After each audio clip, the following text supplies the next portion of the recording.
Hi, I'm jjbarnes and you're watching another episode of The Table Read.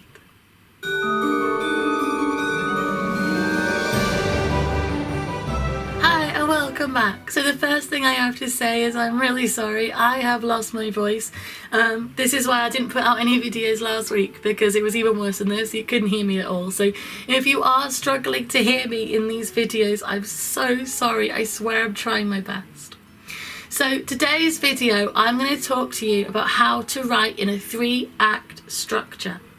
Now, not all books or films use a 3-act structure, and you don't have to, but I find it makes a really useful framework to imagine building your story around. And if you waver from it or, don't use it at all, it's fine. But when you're initially planning your story, it can really help to think about these points, because it keeps your story moving forward. It's a framework.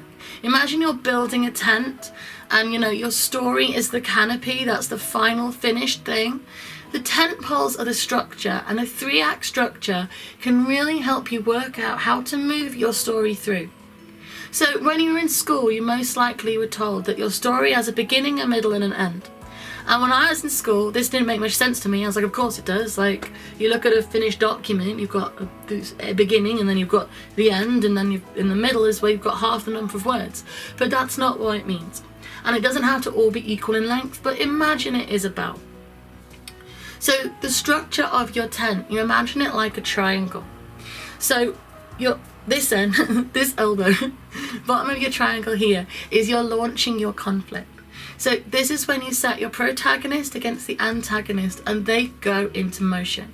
It's your inciting incident. It's when they start becoming active in pursuit of their story goal, the reason you're joining them, and you're following them through to see if they get it. So you launch your conflict, and this is when you start going up your side of the triangle. You're escalating, you're building the tension, you're layering in the conflict, you're moving all the time, moving upwards, trying to push them towards their goal. They're learning what it is they need to get, they're learning about each other, they're learning how to accomplish their goal, and they are working for it. Top point of your triangle, right? This is when you move into Act 2, and this is when you make it complicated. In your first act, you're sending them after it. You're escalating it, you're moving them towards it. The midpoint is when you have to start making it complicated and start changing things. So in this little pointy bit, you start making it hard. You make it so that they are bumping heads, they are challenging each other, they are overcoming obstacles, right?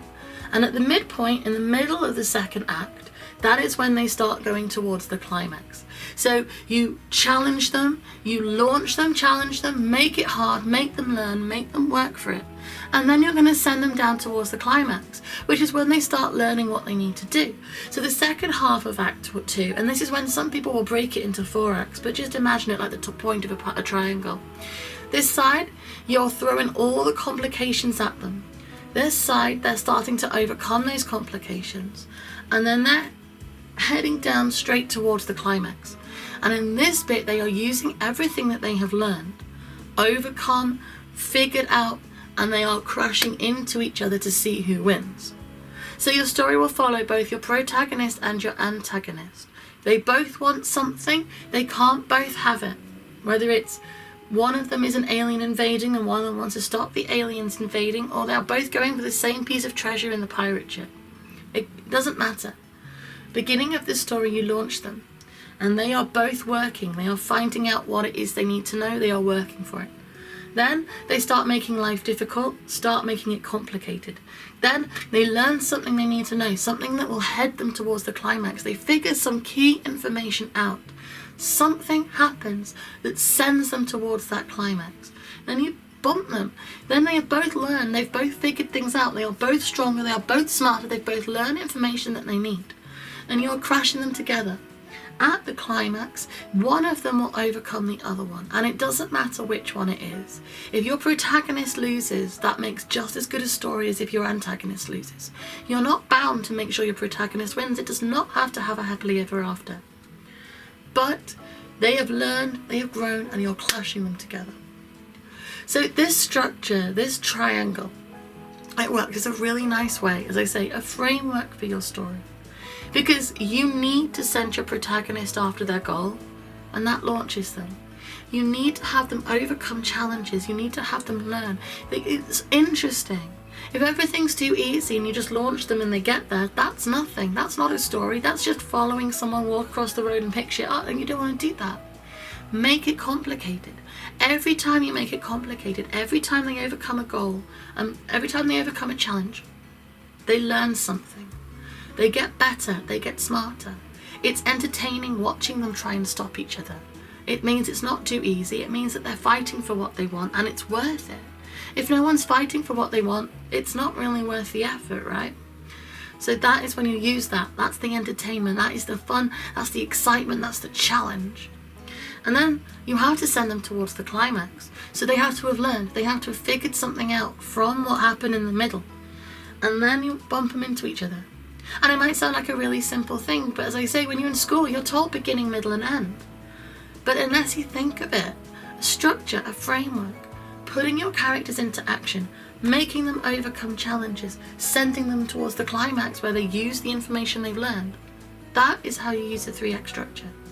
And you can see this in so many different stories. The one I often use as a reference for it is Die Hard. Because in Die Hard, he's launched, he wants to get Holly back. It's made complicated by the arrival of all the terrorists. That's when things get bad. He uses what he's learned against Hans Gruber and all of his mates, sends towards the climax where Hans goes off the thing and he wins Holly back. That's the story. Simple, but the structure keeps it flowing, keeps it moving, it keeps in your mind what you're trying to accomplish with this story. And it's a really useful way of doing it. So I'm really sorry if this is not up to my usual standard. I swear I'm trying. I'm just not very well.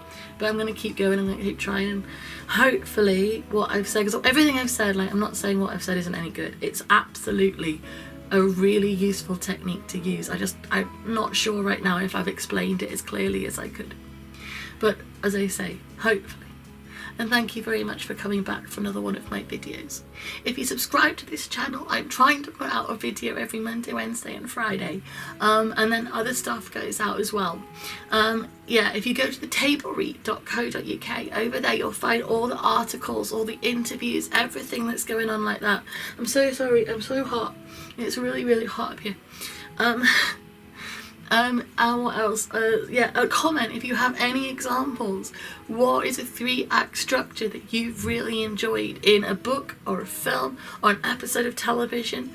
Anything that you've found really helpful for guiding you through using a 3-act structure. Because we can all learn together, and I think that that's a really great thing to do. Thank you very much, and I'll be back again soon. Bye.